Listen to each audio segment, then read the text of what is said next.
In the state of Uttar Pradesh that sends 80 MPs to the parliament, it's an all-out war between the BJP and the Congress.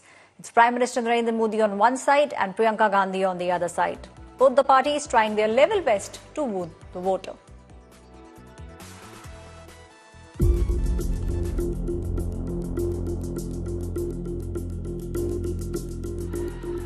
As the election fever grips the nation, the political battle between the BJP and Congress intensifies. While addressing a rally in Jharkhand, Prime Minister Narendra Modi once again raked up the Muslim quota issue and launched a scathing attack on the opposition. ये कांग्रेस और उनके चट्टे बट्टे ये JMM और RJD साहब ये आदिवासियों का, पिछड़ों का, दलितों का आरक्षण में डाका डालकर ये धर्म के आधार पर संविधान बदल करके मुसलमानों को देना चाहती है. Earlier, he had targeted Rahul Gandhi for not contesting elections from Amethi. मैंने पहले ही बता दिया था कि शाहजादे वायनाड में हारने वाले हैं और हार के डर से जैसे ही वायनाड में मतदान समाप्त होगा, उनके सारे चेले चपाटे कह रहे थे अमेठी आएंगे, अमेठी आएंगे. लेकिन अमेठी से भी इतना डर गए, इतने डर गए, वहां से भागकर अब रायबरेली में खोज रहे हैं रास्ता.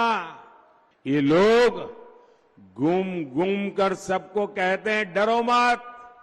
मैं भी आज उन्हें कहता हूं और बड़े जी भर के कहता हूं, अरे डरो मत, भागो मत.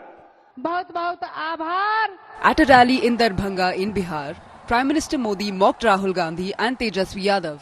जैसे एक शहजादे दिल्ली में है, वैसे ही एक शहजादे पटना में भी है. एक शहजादे ने बचपन से पूरे देश को और दूसरे शहजादे ने पूरे बिहार को अपनी जागीर समझा है. इनके रिपोर्ट कार्ड में सिवाय घोटालों और बेलगाम कानून व्यवस्था के सिवाय कुछ भी नहीं है.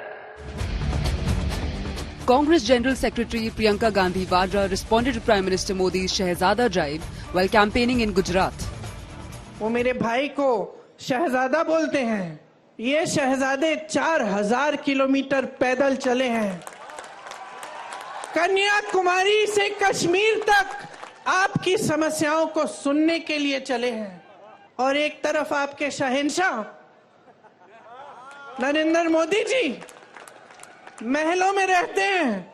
आपने कभी टीवी पे उनका चेहरा देखा है? सत्ता से घिरे हुए हैं. उनके आसपास जितने भी लोग हैं उनसे डरते हैं. She also hit back at Prime Minister for his attacks on Rahul Gandhi's seat selection. अब आपको नहीं पहचानते, आपको नहीं जानते. बताइए, अगर गुजरात की जनता से कटे नहीं होते तो यहां से चुनाव क्यों नहीं लड़ रहे हैं? इतनी दूर जाकर वाराणसी में क्यों लड़ रहे हैं?